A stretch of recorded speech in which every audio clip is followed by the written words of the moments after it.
Hey, good afternoon, guys. This is Nathan Pennington from RunDreamAchieve.com, and in today's video, I'm just going to talk on uh, the importance of rest days, why it's so important, and being able to teach yourself to really back off when you really need to in terms of while you're doing your training.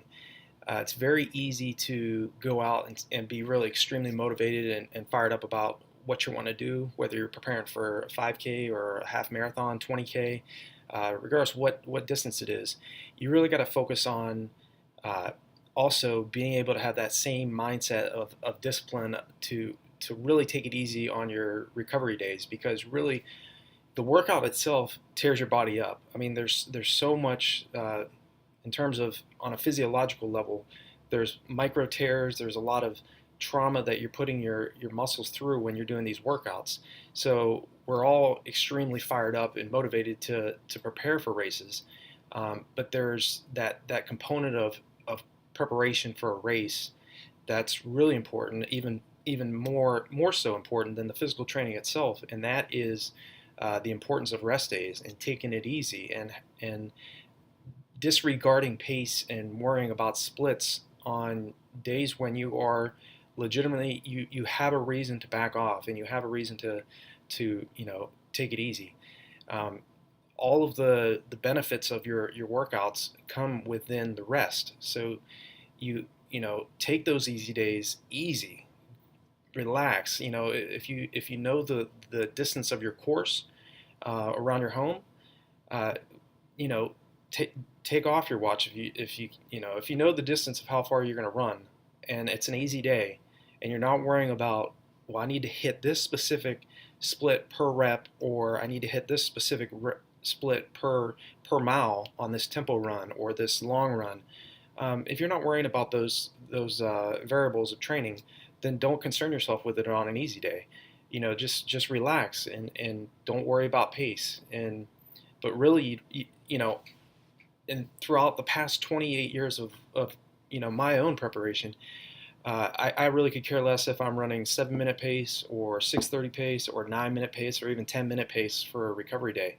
Uh, it's really, and it takes discipline over time to really back off, because we're so driven and so focused on trying to get results and run as fast as possible. Well, if you truly want to get that end goal met and get the results that you want out of your body, then you have to, like I said, be just as disciplined on your easy days and have the willingness to back off.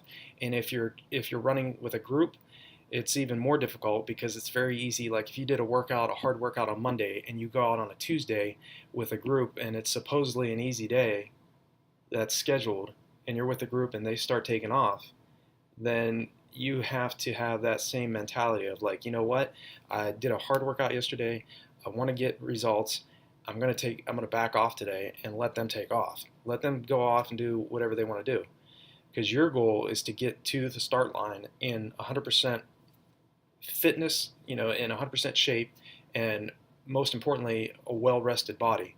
And like I say a lot of times on the site and consulting with athletes is, your goal is to think long term, and to get long term big time results takes a lot of planning. And it's not just, you don't want to just go all out on these workouts and not take your easy days as as easy and relaxed as you should.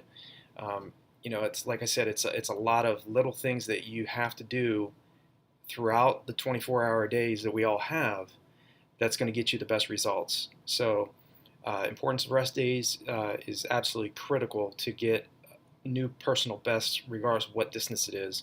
It's exciting to see my nephew. He's only 15 years old, and he's already run a 4:43 mile. He's a sophomore in high school. He's run a 4:43 mile, a 56 400, a 207 800, and a 1025 2 mile already. So it's exciting to see athletes as young as him doing such great things, and to have that excitement. And the great thing about our sport is you can still continue to improve and really get great results regardless of what age you are, whether you're still in high school or you're in college or you're a post-collegiate athlete, or you're a veteran. You've been doing this for decades and you're still focused on improving. So that's the beauty of our sport. And like I said, it's not just the workouts themselves that count. It's taking the easy days easy, and taking, and jogging, going out there and just relaxing on your recovery days and not focused on all the other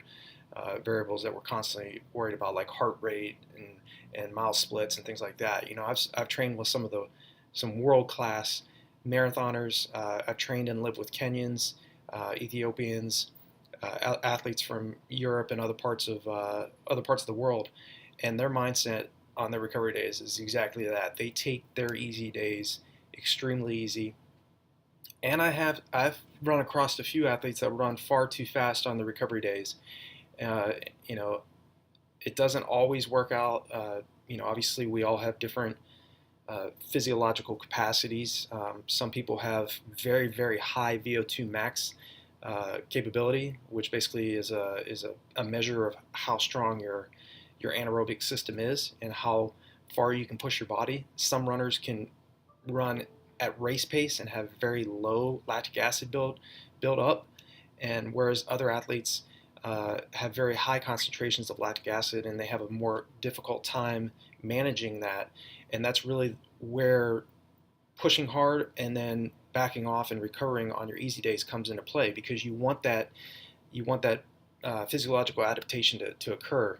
And the only way you can get the body to clear lactic acid faster than it's building up in your bloodstream is by pushing hard, then giving yourself, preferably 48 hours recovery after a very difficult, hard workout, and having that discipline to take it very easy on your recovery days so you can go into your next hard workout 48 hours after that initial hard anaerobic effort and get the type of benefit that you're looking for.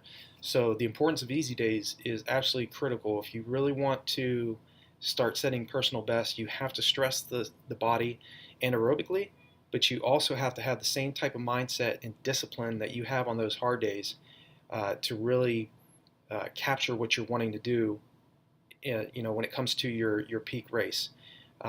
The body's in a constant state of fatigue when you're in any type of whether you're training for a marathon or you're training for the mile.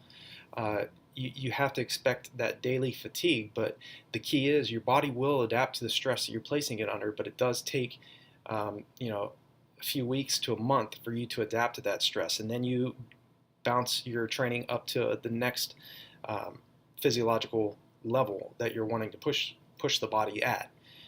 So those are just some of my thoughts, some of the things that I think are really important when it comes to the importance of easy days.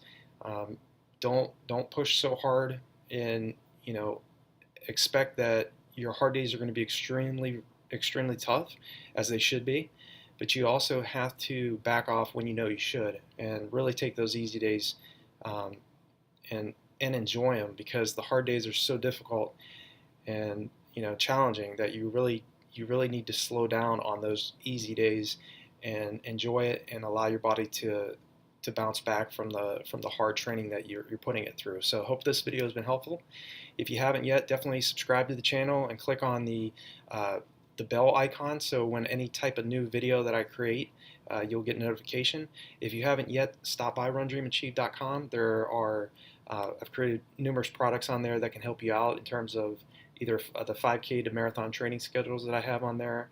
I have 2 courses currently for marathoners, one for athletes that are trying to break the 3-hour marathon, and another called the sub 4-hour marathon mastery course for athletes that are trying to break the 4-hour marathon. So if you want to work with me personally, or you want to discuss your training your training goals and future goals, I also have consultation service where we can meet either on Zoom or WebEx, one of those platforms where we can speak, in person.